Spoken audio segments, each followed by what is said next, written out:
candidates, and we'll start with Deb. When will we see more dog parks in Vaughan? At least one in every ward. What a great question. My colleagues and anyone that's paying attention to council will know that I have been pushing this initiative for the 4 years that I've been in. And it was promised that we would have one in every ward. 6 years later, we still only have one in the city. The problem and the challenge is that there's a lot of other needs that are pulling at the limited resources we have. And typically soccer fields are one out.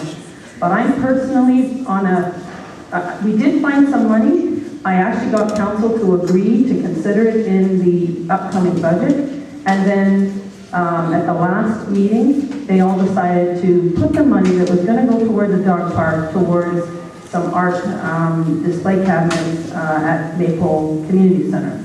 So needless to say, I'm disappointed. There's a lot of other issues that are pulling the money in different directions. But I'm definitely on the rampage for a dog park, and I will be pushing for it again, getting back on council. Thank you. Thank you. We do have one dog park, I think that's known. Yes, there are, as my colleague explained, there are competing interests when we're dealing with the budget.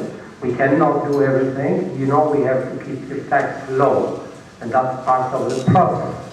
However, the next dog park will be considered in this 2015 budget. I don't think anyone in council does not support it. I think we all do. We have to balance that requirement together with all the other requirements. And sometimes we win, sometimes we lose. But definitely, I don't know when, but one maybe next year, and eventually there'll be more, and eventually there'll be 5, one in each ward. Thank you. Richard? Yeah, I think on this particular issue, there's been sufficient requests from the public. The dog owners do want a place to bring their dogs. One in every ward is sufficient. But I'd also like to say is that this is when you have to start getting creative, right? Resources, as Michelle pointed out, are limited. But this is when you can actually get creative and start approaching some landowners who have vacant land and just say, look, what can we do? What can we do to use some land, open land, fenced off, we'll look after the upkeep. And, you know, for the landowner, there could be something in it for them in terms of a minor tax break. But this is when you have to start getting creative, and this is when you have to start putting ideas forward. And one of the ideas that we put forward is that we approach some landowners and just say, look, let's see if we can work together on creating a dog park, and more than 5. Thank you. Carrie? Thanks, Kim. Okay, dog parks. What about people parks? We don't have enough people parks. We need more parks that are joined together by bicycles that people can walk in. And, you know, this has been a question since I moved here 20 years ago. Why do we have to pay to get the court right in Boyd? We own that land. It's owned by the CRCA, by us, by the province. Those parks should be freely available to everyone. And as for a dog park, after we resolve the issue of people parks, then we can focus on the dogs. But, you know, myself, I want people parks. Thank you. Mario? Thank you. I have to agree with my colleague at the end. I'm disappointed too. And I'm glad that you took whatever steps you took to make it happen. Unfortunately, it hasn't. So we have to regenerate that initiative. My little pup never made it to the dog park. You got me mixed up with the people park.